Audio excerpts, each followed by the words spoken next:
Perkenalkan, nama saya Fadil Hasan. Nama Rizky. Ya, dari Karawang. Ya kebetulan kalau Abah sendiri Abah Widi ya. Abah Widi masuk di lembaga adat.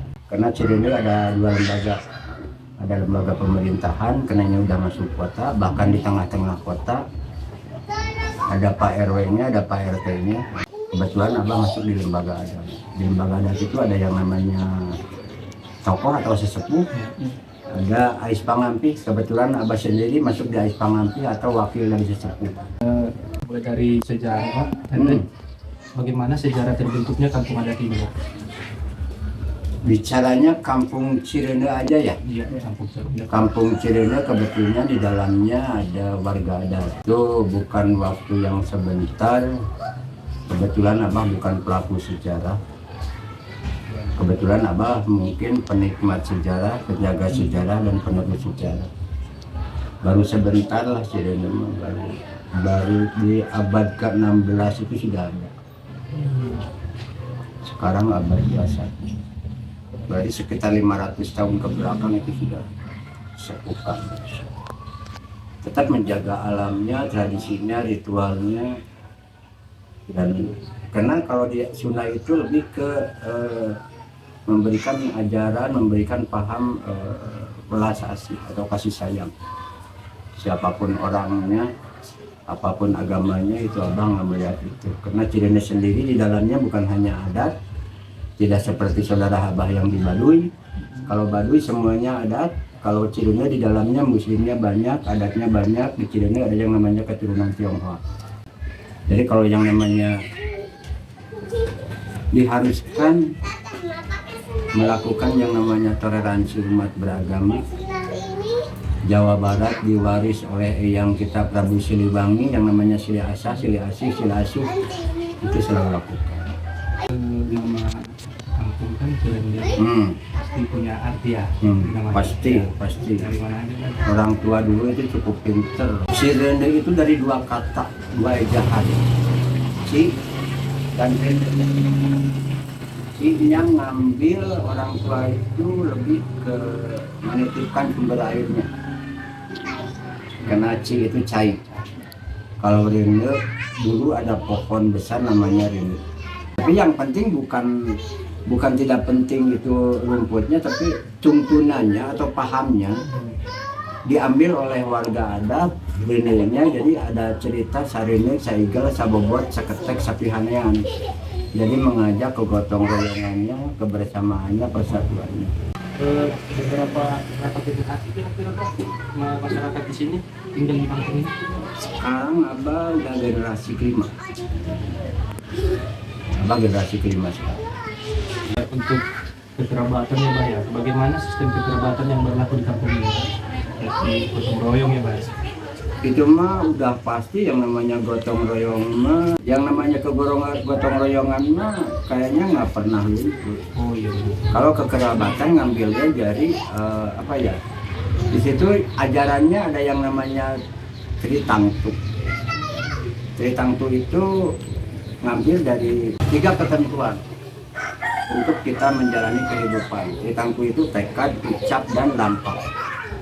Orang itu tekadnya harus benar, ucapannya harus benar, laku lampahnya harus benar. Jadi ada yang namanya silsilah kalau kekeluargaan kan, ngambilnya silsilah. Silsilah itu kan kita pernah punya bapak, punya ibu, punya paman, punya bibi, punya adik, punya kakak.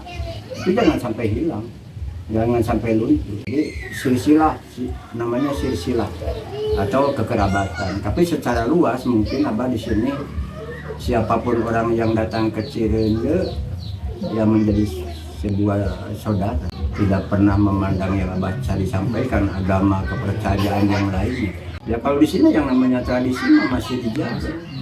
Tradisi ibu hamil 4 bulan, ibu hamil 7 bulan, kematian, pernikahan itu termasuk ke pernikahan di sini nggak gampang. Jadi di pernikahan nggak gampang. Berarti ada upacara adat ada. Ada yang namanya kalau orang Sunda totoongan.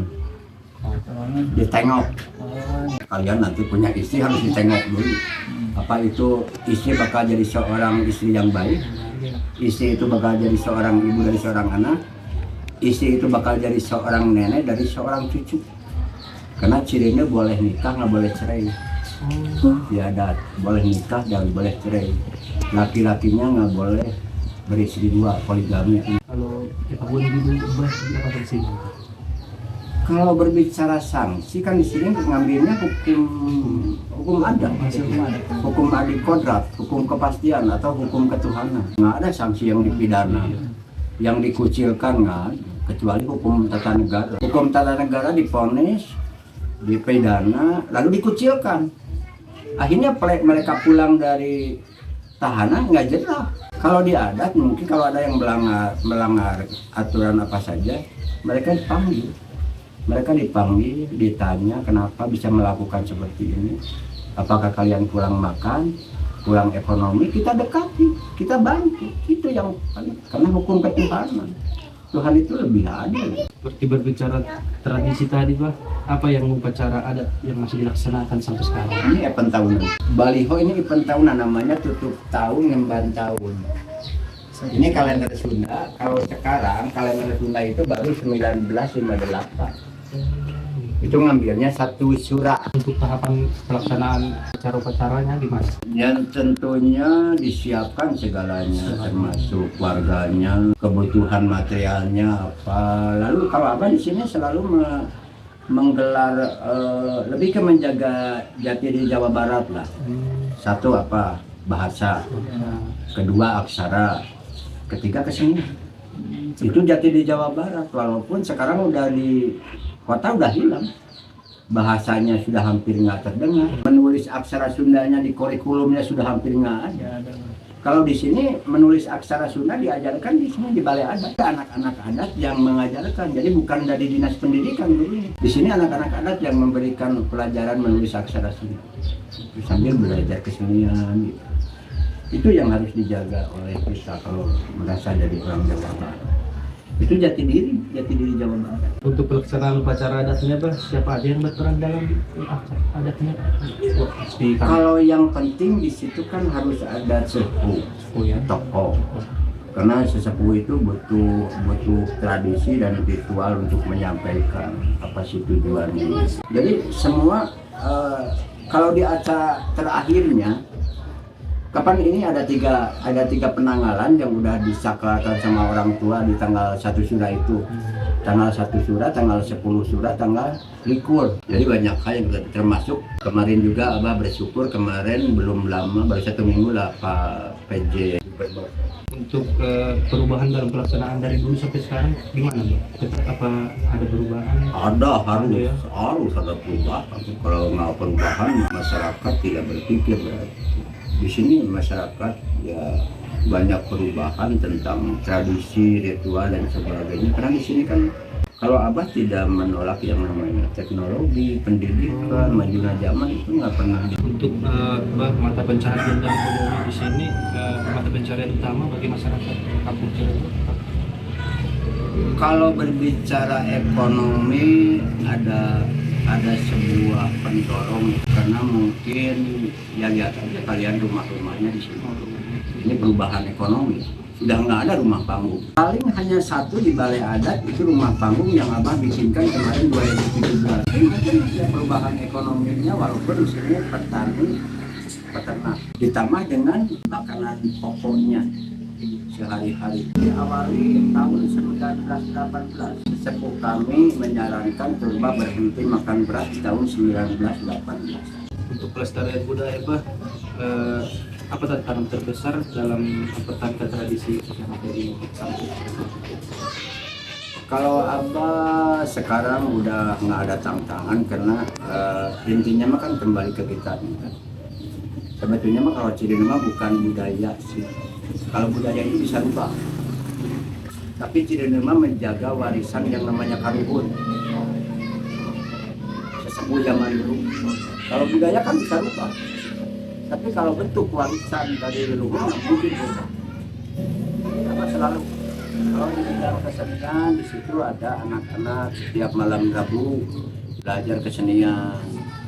Terus ada budaya kelimunan, budaya menjaga alam, termasuk budaya makan singkong, titipkan ke anak-anak. Jadi sekarang abang udah tenang kayaknya untuk generasi ke depan juga. Abang udah melihat dari mulai anak kecil, mulai anak muda itu, udah mulai disiapkan lah mulai generasinya. Minat generasi muda terhadap adat istiadat di kampung Cirendo ini gimana? Anak muda Dibuktikan dengan perjalanan waktu aja. Berarti sekitar 600 tahun. Ini masih lestari. Berarti minat masyarakat anak mudanya, masyarakat kecilnya. Bahkan kalau di acara ini, kalau ada hiburan, abang melibatkan masyarakat di luar non ada. Karena ya itulah pentingnya kegotong royongan. Karena di situ banyak abang butuh banyak tenaga. Contoh kalau ada hiburan, dekorasi ini untuk pohon pisang dengan pisangnya kemarin butuh 300 pohon. Itu dari mulai pintu masuk gapura itu keliling ke sini jalan didekorasi dengan pohon pisang dengan pisangnya yang udah tua. Kalau nanti 1 hari 2 hari sampai acara hiburan itu matang, itu diperbolehkan untuk siapa saja yang mau. Jadi bukan hanya untuk masyarakat Cirendo, itulah berbagi rasa untuk hasil dari pertanian masyarakat. Untuk peran pemerintah sendiri bah dalam melestarikan kampung adat ini gimana? Banyak sekarang abah bersyukur ya, abah bersyukur karena dengan upaya abah akhirnya baru kemarin mendapatkan legalitas surat nikah kemarin. Baru kemarin. Itu baru kemarin. Jadi abah sekarang udah yang namanya pemerintah mengakui adanya warga Cirendo, masyarakat adat di dalamnya, itu semuanya sekarang udah bisa. Selain dari kampung Cirendo ini juga tempat wisata ya bah ya? Untuk interaksi masyarakat dalam dengan pendatang itu gimana? Ini kan tempat wisata ya bah ya? Yo, kembali lagi ke kita harus punya ajaran welas asih, kasih sayang. Siapapun orang yang datang, siapapun dari manapun orang yang datang, kita sambut dengan baik. Karena kita sesama manusia kan. Justru kalau abah melihatnya Cirendo sampai namanya sekarang udah sampai ke luar negeri. Kalau Cirendo seperti itulah besarnya nama Cirendo. Tapi yang lebih membesarkan lebih lagi Cirendo karena Cirendo punya makanan pokoknya yang banyak yang orang penasaran itu. Apakah benar seperti itu? Kenyataannya seperti itu. Jadi di adat itu 60 kepala keluarga yang nggak pernah makan beras. Kalau satu RW itu kan 400 kakak. Jadi adatnya hanya 60 kepala. Apakah ada aturan bah untuk tamu yang berkunjung ke desa kampung Cirendo ini? Aturannya tidak baku kecuali kalau ke kebun. Kebun ya? Ke kebun mah memang tidak boleh pakai alas kaki, tidak boleh pakai kain warna merah, itu baku. Tapi kalau di wilayah mah abah nyarankan kamu itu punya ajaran dan punya kepercayaan atau punya agama masing-masing. Di situ ada ritual. Bagaimana kita supaya masuk ke wilayah manapun kita selamat. Dampak pariwisata terhadap kehidupan di kampung Cirendo ini ya? Dampak pariwisata yang datang. Ya dampak wisata mungkin dari segi ekonomi ya, karena di sini kan ada PMKM. Jadi kalau berbicara olahan di sini sudah cukup. Dari segi ekonomi sangat menguntungkan yang namanya UMKM di sini kan jangankan yang namanya dimakan singkong sehari-hari itu bukan hanya untuk makanan pokok sehari-hari. Di situ sudah dibikin kue-kue. Termasuk ada yang namanya eggroll, macam-macam. Itu aja bang pertanyaan kami ya. Kalau memang udah selesai. Ya makasih bah. Iya sama-sama. Waktunya sebentar tadi. Enggak apa-apa. Karena ini tugas apa? Oh iya makasih. Harapan apa ya kalian harus jangan lupa Cirendo ke depannya. Iya siap bang. Jangan lupa Cimahi. Harapan apa kalian bertugas sukses. Amin.